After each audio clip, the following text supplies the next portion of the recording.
All right, so we're going to do the deep dive today. Okay. And you sent over some audio of Alex Jones. Yeah. And this is right after InfoWars was banned.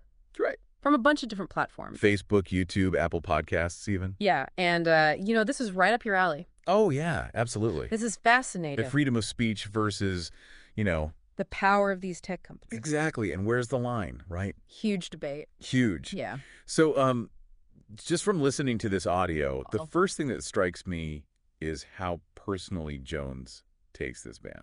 Oh, yeah, absolutely.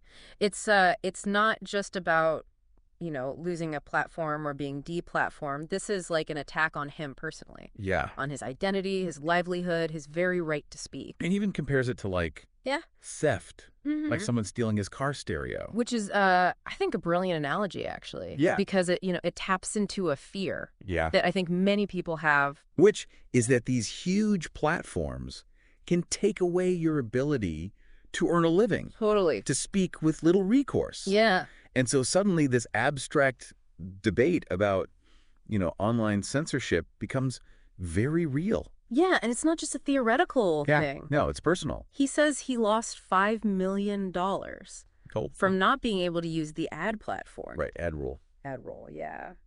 And so, that's the thing that's really striking. Yeah. When you think about the power these companies have to make or break a business. Yeah. Just with, their algorithms or, And the crazy thing is, before the internet, this wouldn't even be a conversation we would have. Exactly. It's a whole new world. And, he names names. He does. He thinks that Google and Jeff Bezos are the ones behind this. Right. He claims they're playing dirty.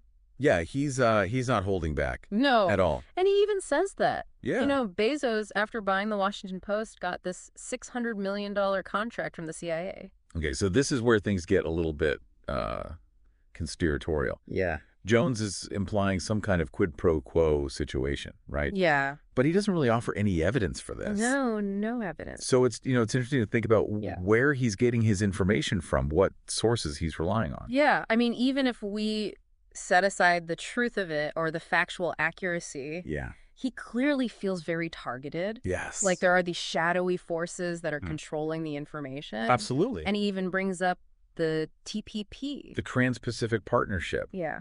Which, ultimately failed. Right. But for Jones, it symbolizes this trend towards global corporations having more say than individuals. Yeah. And so while he rails against Google and Bezos, it's part of a much larger anxiety that he's tapping into. Yeah, and this isn't just like a calm, reasoned debate. No. He is angry. Oh, he calls Google execs sons of bitches, chicken neck filth. That's not subtle. It's very, very strong language. Yeah. Very provocative language. And so I think it's important to consider Jones's audience here. Okay. He's built a career on this kind of over-the-top confrontational style. Right. His supporters expect this. Okay. And for many of them, it reinforces that us versus them mentality. Yeah. He's the fighter taking on the establishment. Okay. Yeah. Wow. That's intense. Intense to think about. Mm-hmm. But it makes me think, is this about Jones? Yeah. Or is this something bigger going on in our society? How much power should these companies have to decide what we see and hear online? That's the core question, isn't it? Yeah. And, Jones argues that everything is political. He even says, even just wanting lower taxes is political. Right. He's saying that banning him for being political is hypocritical. Right. Because Google, Facebook, they all have their own agendas. Oh, okay. That's an interesting point. But isn't there a difference between being political and spreading, maybe harmful conspiracy theories? Potentially harmful information. Right. Yeah. So where do you draw the line? That's the question. That's the messy reality we're navigating. Absolutely. Yeah. It's a really tricky situation. Yeah. All right. So we're going to take a break and we'll come back and unpack some more of this. Great. Looking forward to it. So he goes on to say that for him, everything's political. Right. Even just wanting lower taxes. Huh.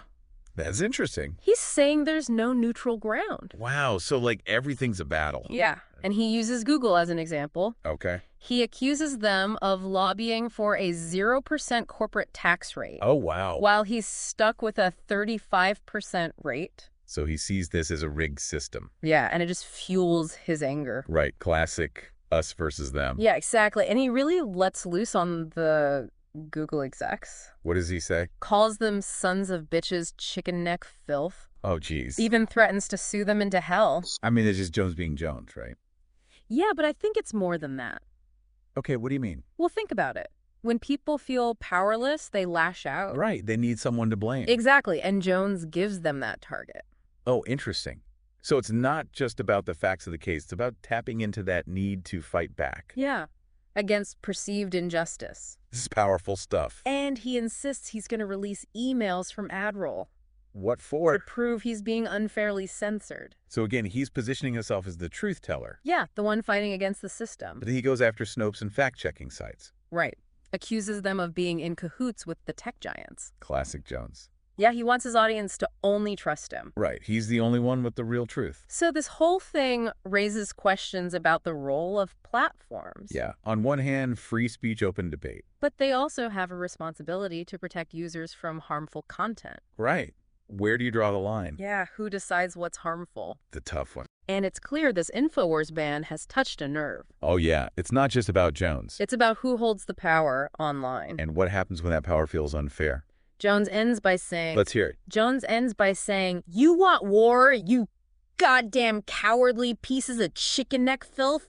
I'm gonna sue your ass into hell. Get ready." Yeah, he definitely doesn't mince words. Wow, just whack. It's that kind of over-the-top rhetoric that gets attention. Right. And it really riles up his base. So even if you don't agree with him, exactly, you gotta admit, he's passionate. Oh, absolutely. There's a raw anger there. A real sense of injustice. And it's not just about him, right? This whole thing speaks to a larger issue. Yeah, the power of these tech platforms. And the fact that they can basically silence anyone they want. Right. Scary thought. Yeah, because it could happen to any of us. Exactly. You could post something that gets flagged. Right, or your account could get suspended. And suddenly you're cut off. From the whole online world. It's like being exiled. And that's a feeling that a lot of people can relate to. Yeah, even if they don't agree with Jones's views.